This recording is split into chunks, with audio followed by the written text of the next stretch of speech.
కూటమి ప్రభుత్వం అధికారంలోకి వచ్చిన నాటి నుంచి నేటి వరకు రాజకీయాలకు అతీతంగా సీఎంఆర్ఎఫ్ ద్వారా 42,06,378 ఆర్థిక సహాయాన్ని అందజేసినట్లు అవనిగడ్డ ఎమ్మెల్యే మండలి బుద్ధప్రసాద్ తెలిపారు.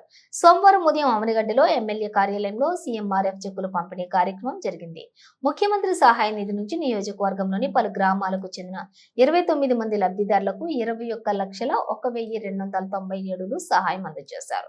ఈ సందర్భంగా ఆయన మాట్లాడుతూ పేదల వైద్యానికి కూటమి ప్రభుత్వం అత్యధిక ప్రాధాన్యత ఇస్తోందని తెలిపారు. కూటమి ప్రభుత్వం అధికారంలోకి వచ్చిన అనతి కాలంలోనే 59 మంది లబ్ధిదారులకు సీఎంఆర్ఎఫ్ ద్వారా 42,06,378 ఆర్థిక సహాయాన్ని అందజేసినట్లు వివరించారు. మొదటి విడతలోని 15 మందికి 6,48,069, రెండవ విడతలోని 15 మందికి 14,57,012, మూడవ విడతలోని తాజాగా 29 మందికి 21,01,297 ఆర్థిక సహాయాన్ని మంజూరు చేసిన రాష్ట్ర ముఖ్యమంత్రి చంద్రబాబుకు లబ్ధిదారుల తరపున ధన్యవాదాలు తెలిపారు. ఎన్టీఆర్ వైద్య సేవ పరిధిలోకి రాని వైద్య చికిత్సలు కూడా ఆపరేషన్లు చేయించుకున్న వారికి రాష్ట్ర ముఖ్యమంత్రి చంద్రబాబు మానవతా దృక్పథంతో విరివిగా ఆర్థిక సహాయాన్ని అందిస్తున్నారన్నారు. అధికారంలోకి వచ్చిన మొదట్లోనే ఈ స్థాయిలో పేదలకు వైద్యం కోసం సత్వర ఆర్థిక సహాయాన్ని అందిస్తున్న ముఖ్యమంత్రి చంద్రబాబుకు ప్రత్యేక ధన్యవాదాలు తెలిపారు. ధన్యవాదాలు చెల్లించుకుంటున్నాను.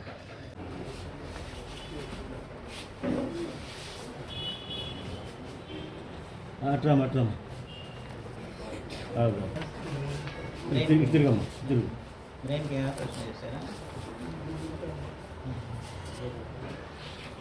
బత్తుల బస్వయ్య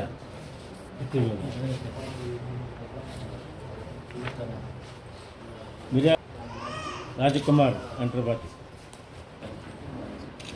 సర్వత్వర అమ్మ రామ సింధూర్ తిరిగమ్మ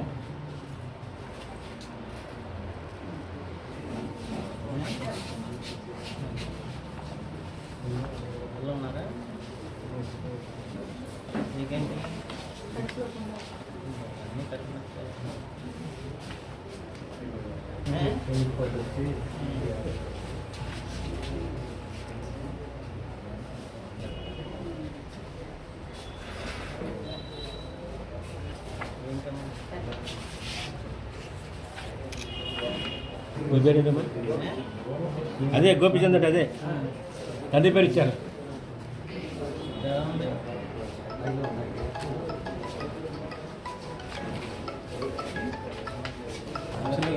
వచ్చాను అదే